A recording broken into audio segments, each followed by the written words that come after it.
عبده ورسوله صلى الله تعالى عليه وعلى آله وأصحابه أجمعين. أما بعد فأعوذ بالله من الشيطان الرجيم. بسم الله الرحمن الرحيم.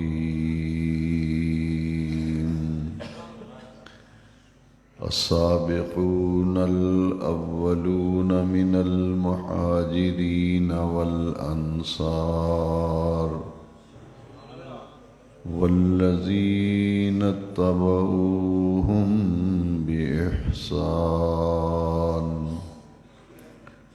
رضي الله عنهم ورضوا عنه وأعد لهم جنات تجري تحتها الأنهار خالدين فيها أبدا. وقال تبارك وتعالى في القرآن المجيد في مقام آخر: لقد رضي الله عن المؤمنين إذ يبايعونك تحت الشجرة فعلم ما في قلوبهم صدق الله مولانا العظيم. إن الله وملائكته يصلون على النبي يا أيها الذين آمنوا صلوا عليه وسلموا تسليما. الصلاة والسلام عليك يا سيدي يا رسول الله وعلى آلك وأصحابك يا سيدي يا خاتم النبيين. ایک مرتبہ پھر دروشی پڑھیے.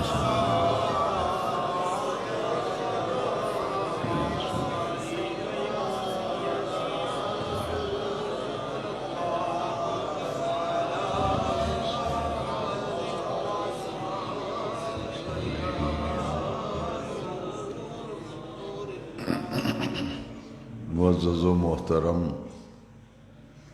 سامعین و حاضرین کرام، گزشتہ جمعات مبارکہ میں فضائل و مناقب حضرت سیدنا ابو بکر صدیق رضی اللہ تعالی عنہ کا مختلف پہلوؤں سے تذکرہ کیا گیا.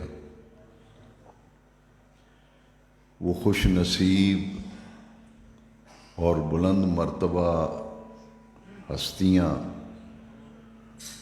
وہ اعلیٰ مراتب کے حامل نفوس قدسیہ،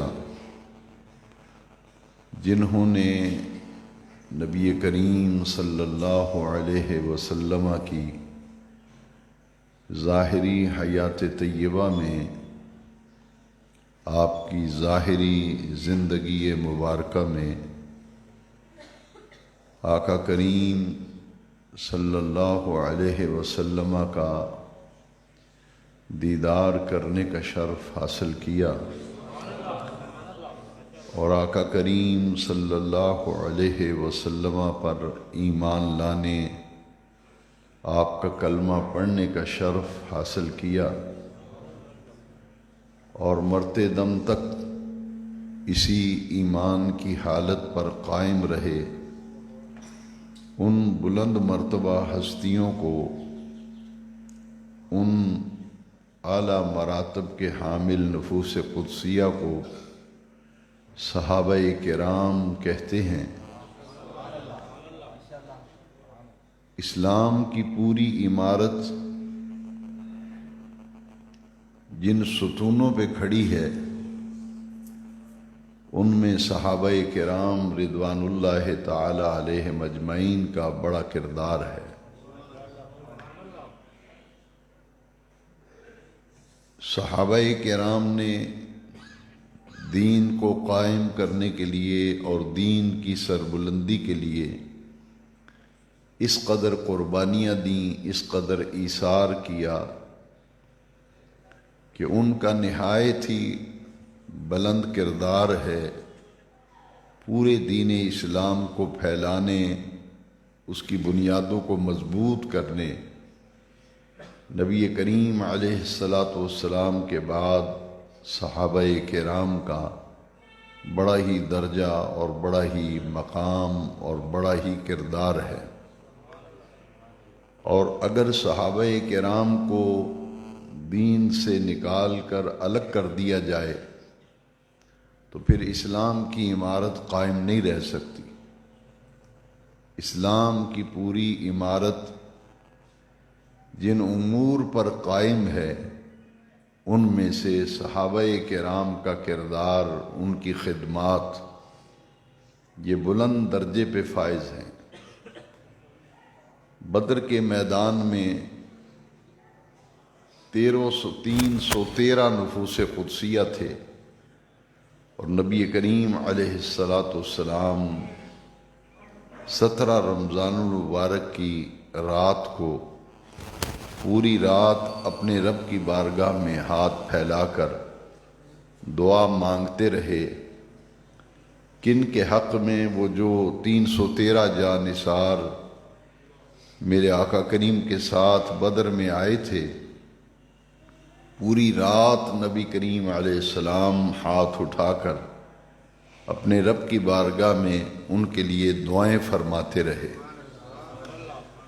اور حضور نے یہ دعا میں لفظ ارشاد فرمائے کہ باری تعالی میرے پاس جتنی پونجی جمع تھی، افرادی قوت تھی، وہ یہی 313 نفوس قدسیہ ہیں۔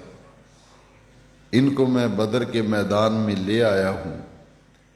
باری تعالیٰ آج اگر تو نے ان 313 افراد کی نصرت نہ فرمائی، ان کی دستگیری اور مدد نہ فرمائی، تو پھر قیامت تک تیری عبادت کرنے والا کوئی نہیں ہوگا۔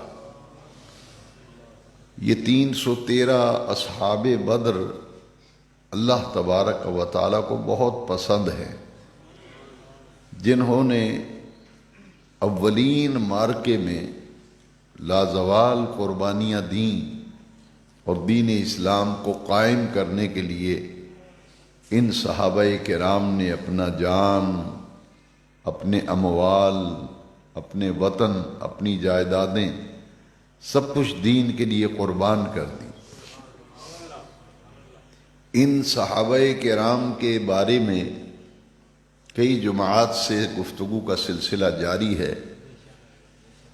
ان کو بیان کرنے کا مقصد یہ ہے کہ صحابہ کرام کی عزت، ان کے احترام کا تعلق ہمارے ایمان کے ساتھ ہے۔ اگر صحابہ کرام کی عزت، ان کے وقار، ان کے مقام اور ان کے مرتبے کے بارے میں ذرا سی بھی کوئی شک و شبہ کی آلائش دل میں آ گئی تو پھر بندہ ایمان سے ہاتھ دھو بیٹھتا ہے، اس لیے کہ یہ وہ نفوس قدسیہ ہیں جن کی قرآن مجید میں رب ذوالجلال نے جا بجا متعدد مقامات پر ان صحابہ کرام کے فضائل، ان کے مناقب، ان کی قربانیاں، ان کے ایثار، ان کی خدمات کا بے نیاز رب نے قرآن مجید میں کئی مقامات پر واضح الفاظ میں ذکر فرمایا۔ کئی جمعات کا خلاصہ اور کم و بیش 4 آیات پر آج کے بیان جمعہ میں احاطہ کرنا چاہتا ہوں، کیونکہ 2 چیزوں کو ہمیشہ اپنے پیش نظر رکھیں۔ یہ صرف ان لوگوں کو اللہ کریم نے سعادت بخشی ہے۔ اس وقت انتہائی نازک دور میں سے ہم گزر رہے ہیں۔ یہ فتنوں کا دور ہے اور آئے دن نئے نئے فتنے پیدا ہو رہے ہیں۔ رجوع اللہ کے قرآن کی طرف یا حضور کے فرمان کی طرف کرنا چاہیے، لیکن انٹرنیٹ کی بدولت ایسی خرابیاں عقائد میں آ رہی ہیں کہ بغیر سوچے سمجھے ہر کوئی ان پر اعتماد کر رہا ہے۔ جتنی بھی صحابہ کرام کے بارے میں تشکیک کا غبار اس وقت پھیلایا جا رہا ہے، اٹھایا جا رہا ہے، ان تمام غبار اور تشکیک کا ازالہ جو ہے وہ ہمیں قرآن مجید اور حدیث شریف کی روشنی میں کرنا چاہیے۔ ان ہستیوں کی دنیا اور آخرت کی کامیابی کی ضمانت بے نیاز رب قرآن میں بیان فرما رہا ہے۔ وہ نفوس قدسیہ، وہ ہستیاں، وہ ذوات مقدسہ جن کی دنیا کے حوالے سے بھی اور جن کی عاقبت اور آخرت کے حوالے سے بھی بے نیاز رب قرآن میں ان کی رفعتوں کو، ان کی بلندیوں کو، ان کے درجات کو، ان کے مراتب کو بیان کر رہا ہے، تو پھر یہ سوچ لینا چاہیے کہ یہ وہ پاک ہستیاں ہیں جن کے بارے میں شکوک و شبہات پھیلائے جا رہے ہیں۔ 10 صحابہ کرام تو آپ کئی مرتبہ یہ سن چکے ہیں کہ 10 مبشرہ کا بڑا مقام ہے۔ جتنے بھی صحابہ کرام ہیں ان کی تعداد جو ہے وہ کم و بیش 1.25 لاکھ پر مشتمل ہے۔ صحابہ کرام ان 1.25 لاکھ صحابہ میں سے سب سے افضل خلفائے راشدین ہیں، اور خلفائے راشدین کے بعد پھر 10 مبشرہ کا نمبر ہے، پھر وہ افضل ہے۔ وہ 10 صحابہ کرام جن کے نام لے کر حضور نے انہیں جنتی ہونے کی بشارت اور خوشخبری دی تھی، تو 10 مبشرہ کے بعد پھر اصحاب بدر کا درجہ ہے۔ یہ اصحاب بدر اللہ کو بہت پیارے ہیں۔ اصحاب بدر کے بعد پھر بیعت رضوان والے ہیں کہ جنہوں نے درخت کے نیچے حضور کے دست اقدس پر حدیبیہ کے مقام پر بیعت کا شرف حاصل کیا تھا۔ یہ ترتیب ہے اصحاب کرام کی فضیلت کی۔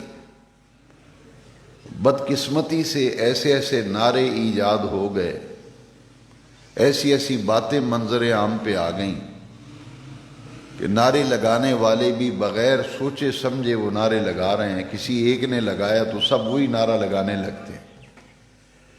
پچھلے چند دنوں سے ایک نعرہ جو ہے وہ دینی محافل میں سننے میں آتا ہے کہ ہر صحابی نبی جنتی جنتی۔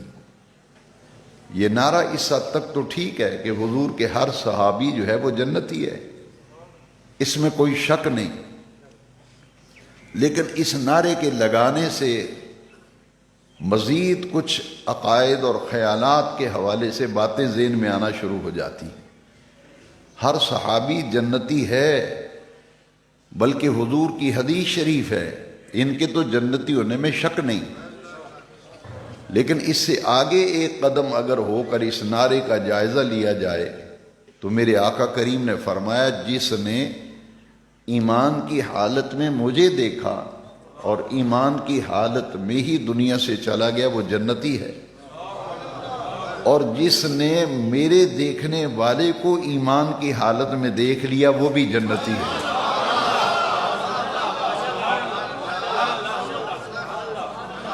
جس نے کسی صحابی کو دیکھ لیا ایمان کی حالت میں وہ بھی، جس نے صحابی کو دیکھا وہ بھی جنتی ہے۔ اس سے ایک اشکال پیدا ہوتا ہے کہ شاید سب صحابہ کا درجہ برابر ہے. نہیں، درجات ہیں، صحابہ برابر نہیں ہے. تلک الرسل فضلنا بعضهم علی بعض. ہمارا تو رسولوں کے بارے میں بھی یہ ایمان ہے کہ سب رسول برابر نہیں ہیں. تیسرے پارے کی پہلی آیت بتاتی ہے تلک الرسل فضلنا بعضهم علی بعض. ہم نے بعض رسولوں کو بعض رسولوں پر فضیلت دی ہے.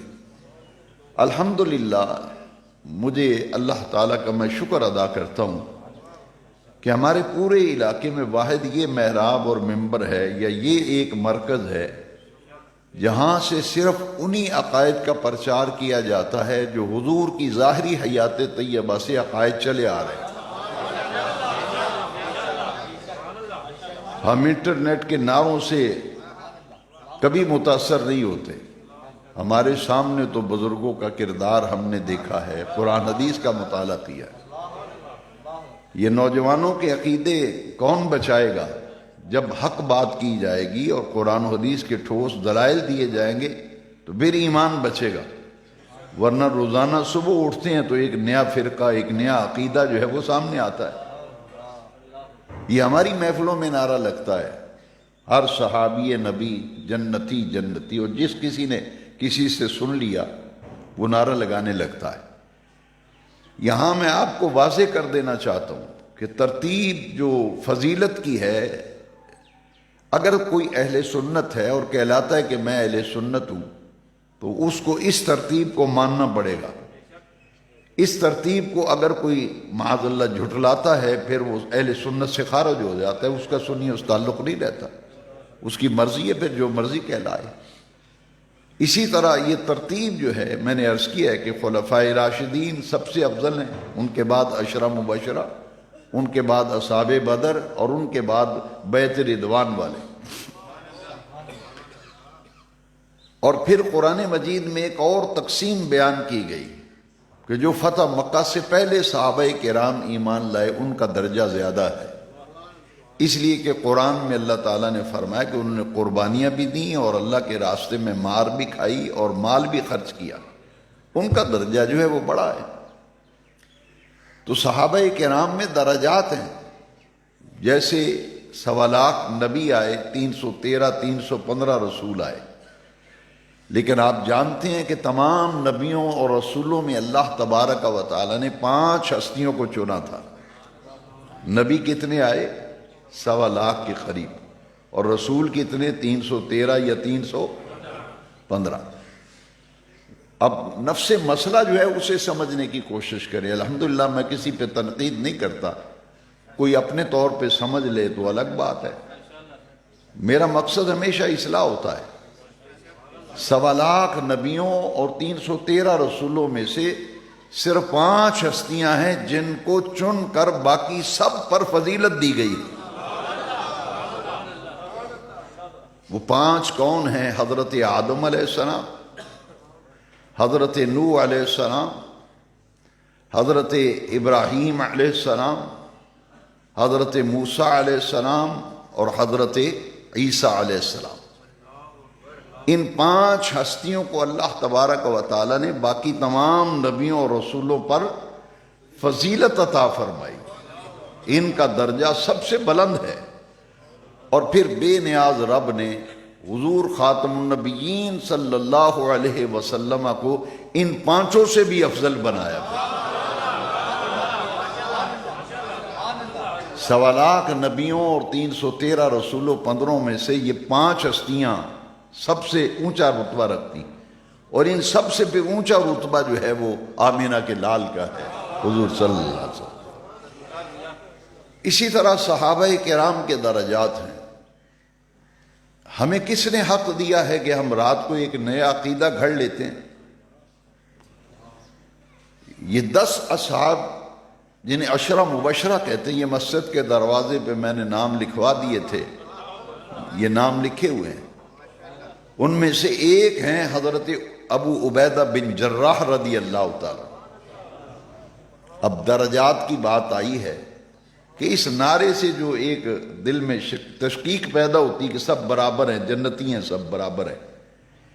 یہ ابو عبیدہ بن جراح حالانکہ افضل تمام صحابہ میں ابو بکر صدیق ہیں رضی اللہ عنہ، لیکن کچھ درجات ہیں، کچھ مقامات ہیں جن میں سے چن کر بعض ہستیوں کو ممتاز کیا گیا۔ افضل تو ابو بکر صدیق ہیں، لیکن ابو عبیدہ بن جراح وہ ہیں نبی کریم علیہ السلام کے صحابی کہ باقی عشرہ مبشرہ کے 9 جو اصحاب تھے وہ رویا کرتے تھے، کہتے تھے ابو عبیدہ بن جراح اللہ نے تجھے چن کر اس ایک کام میں سب سے اونچا رتبہ عطا کیا، کاش یہ کیفیتیں ہمیں بھی مل جاتی۔ یہ کون کہتے تھے؟ 9 صحابہ کرام، جن میں ابو بکر بھی ہیں، عمر بھی ہیں، عثمان بھی ہیں، علی بھی ہیں۔ وہ کیا فضیلت تھی؟ حضور نے فرمایا کہ میرے جتنے جان نثار ہیں ہر ایک کو کہیں نہ کہیں اصلاح کی ضرورت ہے، ہر ایک کو کہیں نہ کہیں اصلاح کی ضرورت ہے، رہنمائی کی ضرورت ہے۔ فرمایا ابو عبیدہ بن جراح ایسا ہے جس کو کسی قسم کی اصلاح اور رہنمائی کی ضرورت نہیں۔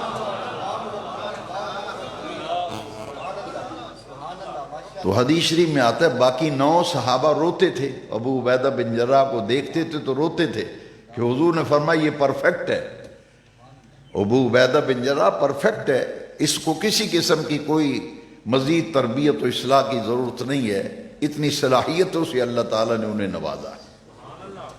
پھر حضرت معاذ بن جبل رضی اللہ تعالیٰ عنہ کو، وہ ہر صحابی کو حلال اور حرام کا علم تھا یا نہیں تھا؟ بھی ہر صحابی حضور سے دین سیکھنے والا ہے، صحابہ کو علم ہے کہ یہ چیزیں حرام ہیں، یہ چیزیں حلال، مگر حضور نے حضرت معاذ بن جبل کے بارے میں کیا فرمایا؟ یہ میرے آقا کا کرم ہے، جس کو جتنا نوازا اسے چن کر باقی سب سے ممتاز کر دیا۔ حضرت معاذ بن جبل کو حضور نے فرمایا اعلم بالحلال والحرام، فرمایا میرے تمام جان نثاروں میں سے سب سے زیادہ کہ حلال اور حرام کا علم اللہ تعالیٰ نے معاذ بن جبل کو عطا کیا ہے۔ تو یہ درجات ہیں، اور صحابہ کرام اور اہل بیت اطہار، یہ پچھلے تمام خطبات جمعہ کو آج میں مضمون مکمل کر رہا ہوں، آئندہ جمعے سے انشاءاللہ نیا موضوع چلے گا۔ میں چاہتا تھا کہ جتنی گفتگو کر چکا ہوں اسے آج سمیٹ کر کے اس کا خلاصہ بتا دیا جائے کہ ہم نے گزشتہ 5-6 جمعات میں کیا دین کی باتیں سیکھی ہیں۔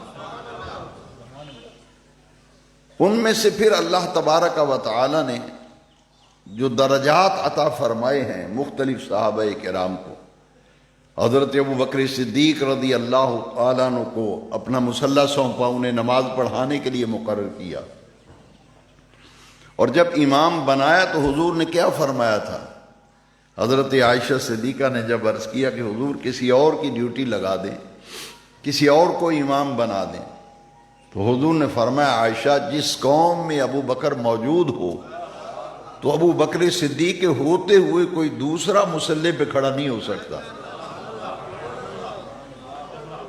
اور پھر فرمایا کہ کسی اور کے، ابو بکر کے ہوتے ہوئے کسی اور کے امام بننے پر نہ اللہ راضی ہے نہ ایمان والے راضی ہیں۔ یہ میں اس کا حوالہ پچھلے جمعے سے گزشتہ جمعے بتا چکا ہوں کہ حضور نے فرمایا یا واللہ والمومنون الا ابا بکر، کہ ابو بکر کے ہوتے ہوئے، یہ کوئی ملے کی مسجد نہیں کہ امام نہیں آیا تو لال دین کو مصلی پہ کھڑا کر دیں، یہ حضور کا مصلی تھا، حضور کسی اور کو کھڑا کر دیں۔ فرمایا نہیں، یا واللہ والمومنون الا ابا بکر، کسی اور کے امام بننے پر نہ اللہ راضی ہے نہ ایمان والے راضی، تو مصلی ان کے سپرد کیا۔ اور اسی طرح میرے آقا کریم صلی اللہ علیہ وسلم نے حضرت عمر فاروق، درجات ہیں صحابہ کے، جو میں آج کے موضوع خاص طور پر جسے میں لے رہا ہوں وہ یہ ہے کہ ہر صحابی کا اپنا مقام ہے، ان کا اپنا مرتبہ ہے، ان کے اپنے درجات ہیں۔ یہ کسی اور کے لیے پھر نہیں فرمایا، یہ تو حضرت عمر کے لیے فرمایا، 1.25 لاکھ صحابہ میں سے یہ حضرت عمر کے لیے فرمایا، کیونکہ جس کے لیے میرے آقا نے جو فرما دیا وہ انہی کا مقام ہوا۔ حضور نے فرمایا میرے بعد لو کان بعدی نبی لکان عمر، اگر میرے بعد نبوت کا سلسلہ جاری رہنا ہوتا، میرے بعد کوئی نیا نبی آنا ہوتا، تو فرمایا پھر عمر بن خطاب میرے بعد نبی ہوتا۔ یہ حضور نے ان کے لیے فرمایا۔ حضرت عثمان غنی رضی اللہ تعالیٰ عنہ ذی النورین، حضور نے ان کے لیے کیا فرمایا تھا؟ فرمایا آج کے بعد میرا عثمان کوئی نیک عمل نہ کرے، اللہ نے پھر بھی عثمان کو جنت لکھ کر دے دی ہے۔ یہ غزوہ تبوک کے موقع پر جب سارا مال حضرت عثمان غنی نے اکیلے غزوہ تبوک کا لشکر کا سارا خرچہ اکیلے اٹھایا تھا، تو حضور نے اس موقع پر فرمایا تھا کہ باری تعالیٰ آج کے بعد میرا عثمان کوئی نیک عمل نہ کرے تو پھر بھی اس سے باز پرس نہ کرنا، عثمان جنتی ہے، حضور نے اعلان فرمایا۔ پھر مولا علی، مولا کائنات، شیر خدا اسد اللہ الغالب، یہ کسی اور صحابی کے لیے نہیں فرمایا، یہ تو حضرت علی کے لیے فرمایا۔ فرمایا اے علی انت اخی فی الدنیا والآخرہ، اے علی تو دنیا میں بھی میرا بھائی ہے اور آخرت میں بھی میرا بھائی ہے۔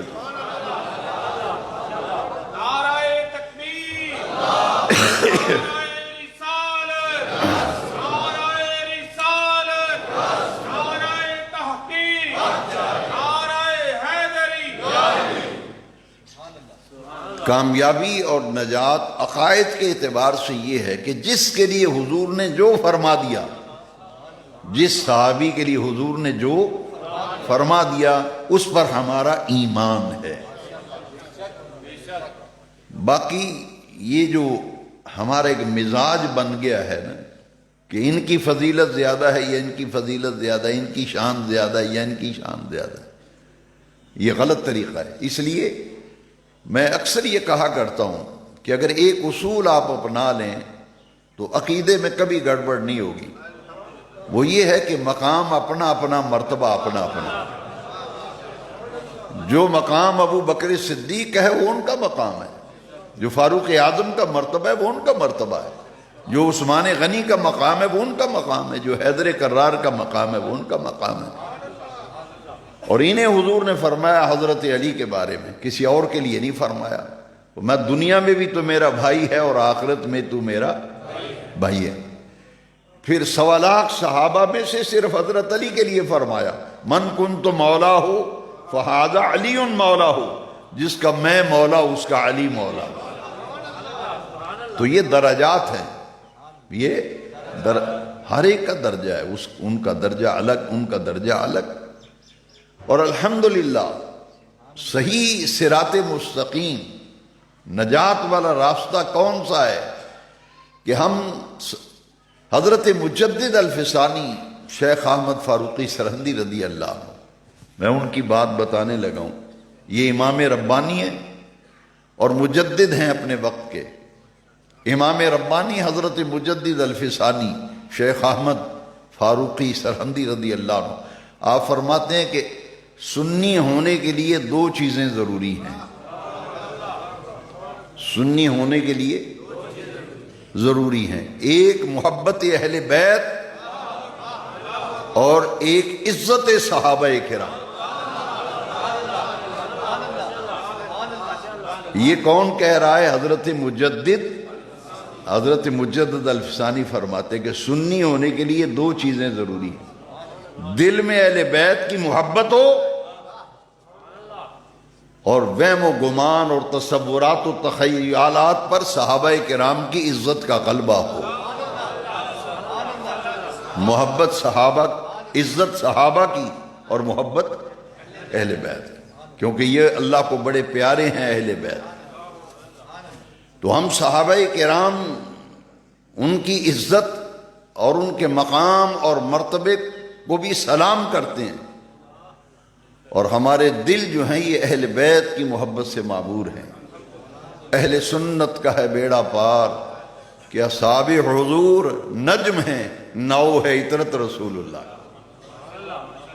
انما یرید اللہ لیذہب عنکم الرجس اہل البیت ویطہرکم تطہیرا، اہل بیت کو اللہ تعالیٰ نے پاک کیا ہے۔ یہ جو ان کے لیے پاک کا لفظ استعمال ہوتا ہے، رسول پاک، علی پاک، زہرا پاک، حسن پاک، حسین پاک، یہ ایسے کسی کے نے کوئی شاعرانہ تخیل نہیں ہے، بلکہ قرآن کی اس آیت میں وَيُطَهِّرَكُمْ تَطْهِيرًا اللہ فرماتے ہیں یہ وہ ہستیاں ہیں جن کو میں نے ایسے پاک کر دیا ہے جیسے پاک کرنے کا حق ہوتا ہے۔ تو اہل بیت کی محبت اور صحابہ کرام کی عزت، جب تک یہ دونوں ساتھ ساتھ نہیں ہوں گے تو عقیدہ درست نہیں ہوگا، ایمان ناقص رہے گا۔ کامل تب ہوگا جب دل و جان سے صحابہ کی عزت کی جائے اور اہل بیت سے محبت کی جائے، یہ کامیابی کی ضمانت ہے۔ میرے آقا کریم صلی اللہ علیہ وسلم کی حضرت سیدنا ابو بکر صدیق پورے صحابہ کرام میں سے سب سے زیادہ میرے آقا کریم کے قریب رہنے کا حضرت ابو بکر صدیق کو موقع ملا۔ وہ حضور کے رازدان بھی تھے، حضور کے مزاج شناس بھی تھے، اور میرے آقا کریم کی ان کی بڑی ہی شفقت تھی حضور کی، جس کے لیے میرے آقا نے جو فرما دیا اسی پر ایمان رکھیں۔ حضور نے فرمایا جنت کے 8 دروازے ہیں، نمازیوں کو باب الصلاۃ سے بلایا جائے گا، جہاد کرنے والوں کو باب جہاد سے بلایا جائے گا، مختلف دروازوں سے آوازیں دی جائیں گی، زکوٰۃ دینے والوں کو زکوٰۃ دینے والے جو ہیں انہیں باب الزکوٰۃ سے بلایا جائے گا، روزے رکھنے والوں کو باب الصوم سے بلایا جائے گا۔ تو صحابہ نے پوچھا حضور آپ کی امت میں کوئی ایسا شخص ہے جس کو جنت کے 8 دروازوں سے بلایا جائے گا؟ باب الصلاۃ پر کھڑے ہوں گے، ملائکہ کہیں گے نمازیوں اس دروازے سے آ جاؤ۔ باب الصوم پر جو کھڑے ہوں گے دربان، وہ کہیں گے روزے داروں اس دروازے سے آ جاؤ، جہاد کرنے والوں اس دروازے سے آ جاؤ۔ پوچھا حضور آپ کی امت میں کوئی ایسا بھی ہے جو 8 دروازوں سے بلایا جائے گا؟ فرمایا ہاں وہ ابو بکر صدیق ہے، وہ جنت کے 8 دروازوں سے بلائے جائیں گے۔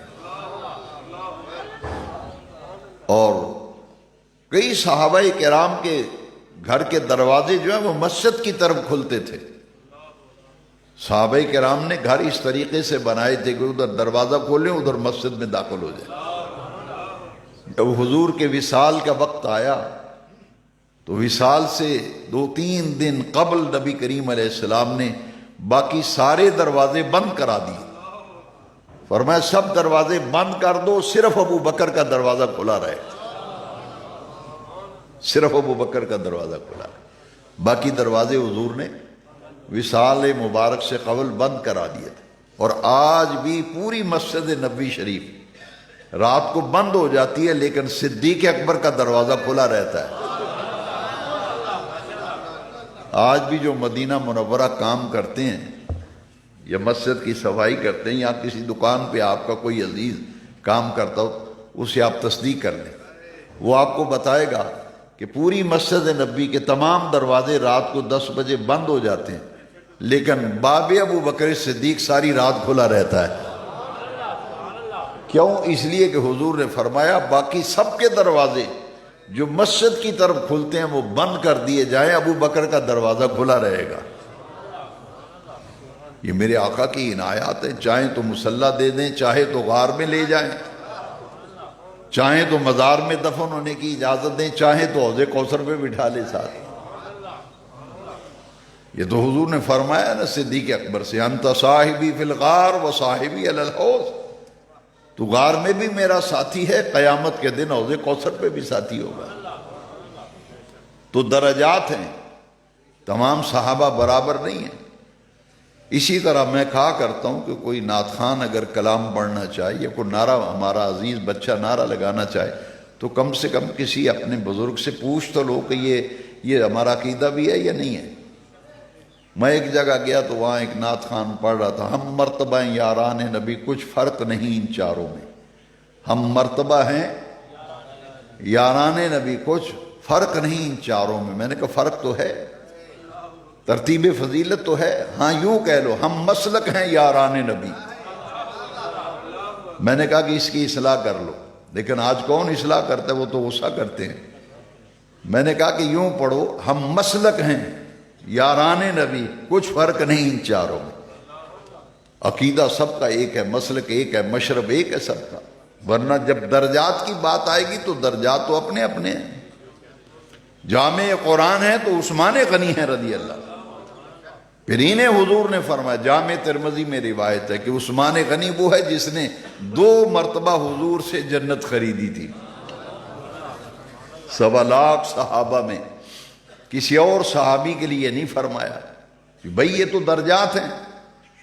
اشترا عثمان الجنہ من النبی صلی اللہ علیہ وسلم مرتين حيث حفر بئر روما وحيث جهز جيش الاسرى، ایک جب بئر روما خرید کر وقف کیا اور ایک جب لشکر اسرت کی کفالت کی۔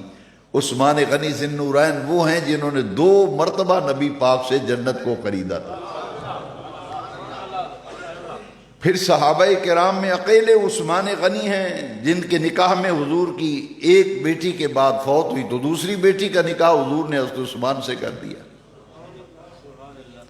تو یہ تو تمام کتابوں میں لکھا ہے کہ حضرت آدم علیہ السلام سے لے کر میرے آقا تک کسی نبی کی 2 بیٹیاں ایک کے فوت ہو جانے کے بعد دوسری اس کے نکاح میں نہیں آئی۔ یہ حضور عثمان غنی رضی اللہ تعالیٰ عنہ پر حضور کی یہ نگاہ التفات تھی کہ ایک بیٹی کا انتقال ہوا تو دوسری بیٹی بھی عثمان کو دے دی۔ اور یہ مراتب کی آج میں بات کر رہا ہوں کہ اپنے اپنے درجات ہیں۔ صحابہ نے بھی یہ سوال کیا تھا، صحابہ نے یہ بھی پوچھا تھا حضور عثمان میں کیا خوبی ہے، کیونکہ دوسری صاحبزادی کا بھی جب انتقال ہوا نا تو حضور نے فرمایا لو کان علی 40 ابنۃ، فرمایا لوگوں اگر میں محمد کی 40 بیٹیاں بھی ہوتی وہ فوت ہوتی جاتی میں ایک ایک کر کے ساری عثمان کے نکاح میں دے دوں۔ تو صحابہ نے پوچھ لیا کہ حضور عثمان میں کیا خوبی ہے، کیا فرماتے ہیں کہ 40 بیٹیاں بھی ہوتی؟ حضور نے فرمایا من حیاء عثمان، تمام صحابہ میں میرا عثمان سب سے زیادہ شرمیلا ہے۔ صحابہ تو 1.25 لاکھ تھے، حضرت ابو بکر آئے، عمر آئے، عثمان آئے ملاقات کے لیے، حضور بستر پہ لیٹے ہوئے تھے اور پنڈلی مبارک سے ذرا سا تہمد ہٹا ہوا تھا، سرکا ہوا تھا۔ ابو بکر آئے، حضور اسی طرح بے تکلفی سے لیٹے رہے اور ملاقات کی۔ عمر آئے، اسی کیفیت میں ملے، اور جب عثمان غنی کے آنے کی اطلاع ملی تو حضور اٹھ کر بیٹھ بھی گئے اور تہمت جو ہے وہ آپ نے پنڈلی مبارک پہ ڈال لیا۔ حضرت عائشہ صدیقہ نے پھر پوچھا حضور ابو بکر آئے، عمر آئے، آپ اسی طرح نیند دراز رہے، استراحت فرما رہے اور پنڈلی مبارک سے کپڑا سرکا رہا، آپ ملاقات فرماتے رہے، وہ چلے گئے مل کے، مگر عثمان کے آنے پر اتنا اہتمام کہ اٹھ کر بیٹھ بھی گئے اور کپڑا بھی ڈال لیا۔ تو حضور نے کیا فرمایا؟ فرمایا الا استحیی من رجل تستحیی الملائکۃ منہ، فرمایا میں اس شخص سے حیا کیوں نہ کروں جس سے آسمان کے سارے فرشتے بھی حیا کرتے۔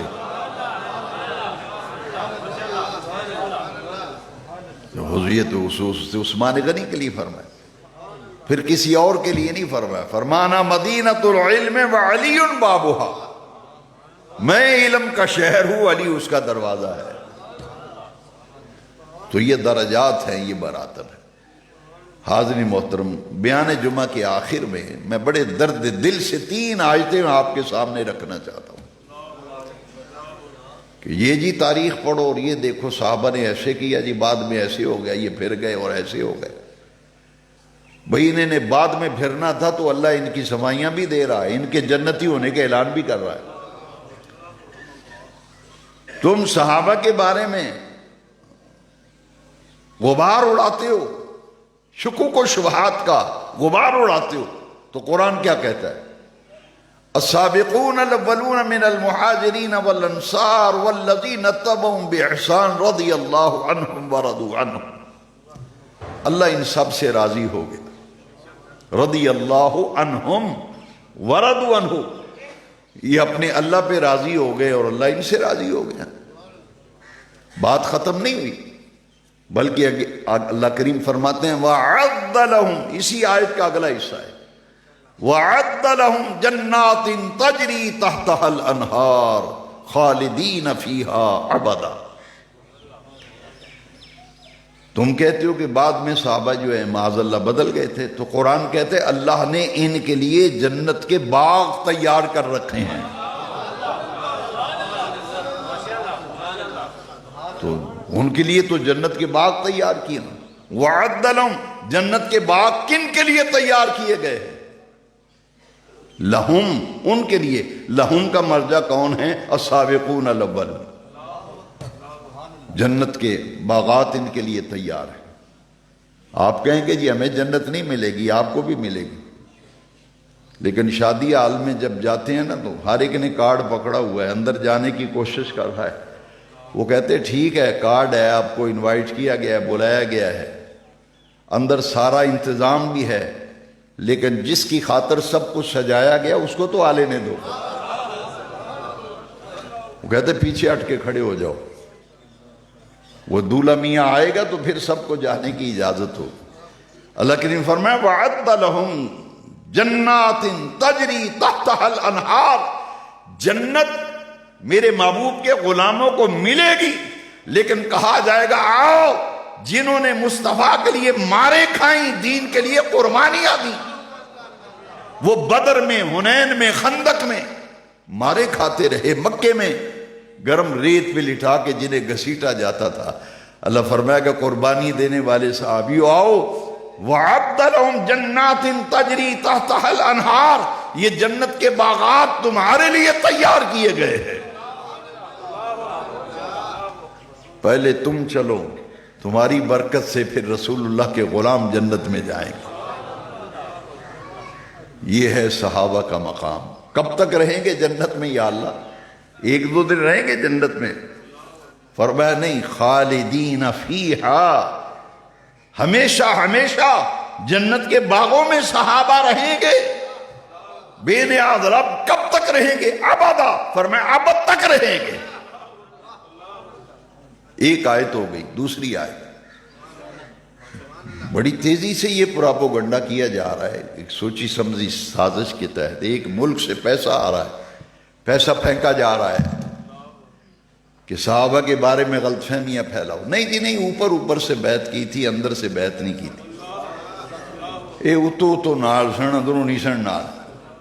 اگر قرآن کہہ دے کہ اندر سے بھی نال تھے، اندر سے بھی ساتھ۔ لو سنیے قرآن پھر، لَقَدْ رَضِيَ اللَّهُ عَنِ الْمُؤْمِنِينَ إِذْ يُبَايِعُونَكَ تَحْتَ الشَّجَرَةِ۔ نہیں جی اتو بیعت کی تھی صحابہ نے تھا۔ قرآن کہتا ہے اللہ ایمان والوں پہ راضی ہو گیا کب؟ اِذْ يُبَايِعُونَكَ تَحْتَ الشَّجَرَةِ، محبوب درخت کے نیچے جب تیرے ہاتھ پہ بیعت کر رہے تھے۔ اللہ ان سب سے راضی ہو گیا۔ ہم نے پوچھا بے نیاز رب یہ اوپر اوپر سے بیعت کی یا اندر سے بیعت کی؟ اللہ کے نے فرمایا فَعَلِمَ مَا فِي قُلُوبِهِمْ لَقَدْ رَضِيَ اللَّهُ عَنِ الْمُؤْمِنِينَ إِذْ يُبَايِعُونَكَ تَحْتَ الشَّجَرَةِ فَعَلِمَ مَا فِي قُلُوبِهِمْ، جو کچھ ان کے دلوں کے اندر ہے رب نے وہ بھی جان لیا ہے۔ ان کے دلوں کے اندر جو کچھ ہے وہ دیکھ کر اللہ راضی ہوا ہے نا۔ تیسری آیت بھی میں سنانا چاہتا ہوں۔ باقی ہر ایک کے سجن یار بنتے ہیں، باقی ہر ایک کے سجن بننے کا فیصلہ فرش پہ ہوتا ہے، محبوب کے سجنوں کے بننے کا فیصلہ عرش پہ ہوتا ہے۔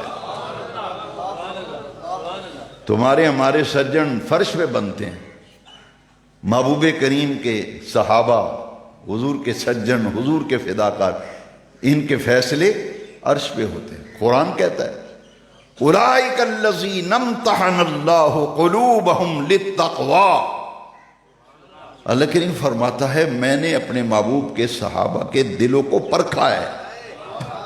امتحن اللہ، اللہ نے امتحان لیا، گلی میں جاتے جاتے پکڑ کے صابینی بنا دیا۔ امتحان اللہ، امتحان اللہ، اللہ نے خوب ٹھوک بجا کر ان کو پرکھا ہے، ان کا امتحان لیا ہے۔ نمتحن اللہ، یا اللہ کس چیز کا امتحان لیا ہے؟ یہ کالا کہتا ہے کہ نہیں اوپر اوپر سے مانا؟ اللہ فرماتا ہے نہیں، میں نے ان کے دل کا امتحان لے لیا ہے۔ امتحن اللہ قلوبہم، اللہ فرماتا ہے میں نے تو ان کے دلوں کو پرکھ لیا ہے، دلوں کا امتحان لیا ہے۔ للتقوی، تو ان کے دل کے لیے میں نے تقوی کو خاص کر دیا ہے۔ ایک اس کا معنی ہے امتحان لینا، امتحان اللہ، اللہ نے امتحان لیا۔ ایک معنی یہ ہے خاص کر لینا، چن کر کسی چیز کے لیے خاص کر لینا۔ اللہ فرماتا ہے میں نے محبوب کے سجنوں، محبوب کے یاروں، صحابہ کے لیے ان کے دلوں کو چن کر تقوی کے لیے خاص کر لیا ہے، اور میرے محبوب کے صحابہ کے دلوں میں تقوی کے سوا کچھ اور ہے ہی نہیں۔